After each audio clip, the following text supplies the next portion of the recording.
I am testifying in favor of House Bill 6880. I won't read my testimony, but I just wanted to, I'll just sort of summarize. I think it was last year or 2 years ago, we passed a bill dealing with virtual learning.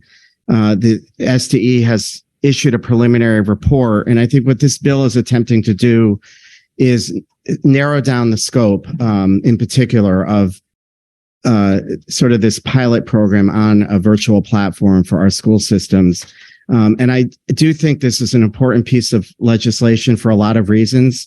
Obviously, we saw the impact of COVID and needing to move to a virtual platform throughout our districts.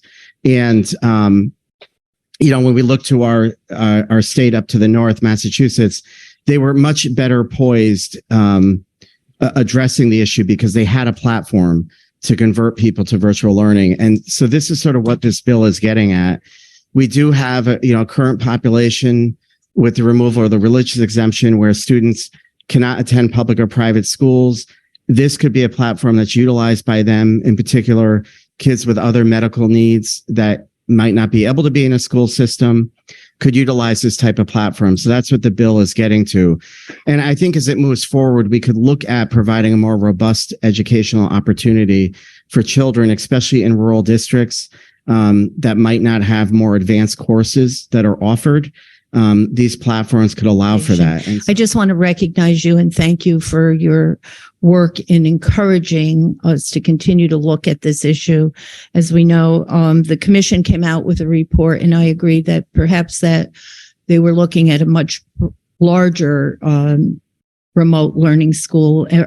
Would you say that you would support capping a certain number of students on this as long as we opened it up to those that for vaccination purposes or medical issues were not able to attend a traditional school? So we're looking at creating a remote learning school, but perhaps the scope being much smaller than what was promoted in the last session. Yeah, I would definitely be in favor of looking to limit a universe if finances is the hurdle. Because what I do think, if we find it, once this is implemented, that it may not have the financial impacts that we think, and it might provide opportunities for children. I mean, this started for me in 2016. I put a bill in, and my own son, who is now in graduate school, was able to utilize a virtual platform in order to get his high school credits done and take courses that he wouldn't otherwise have been able to be challenged by.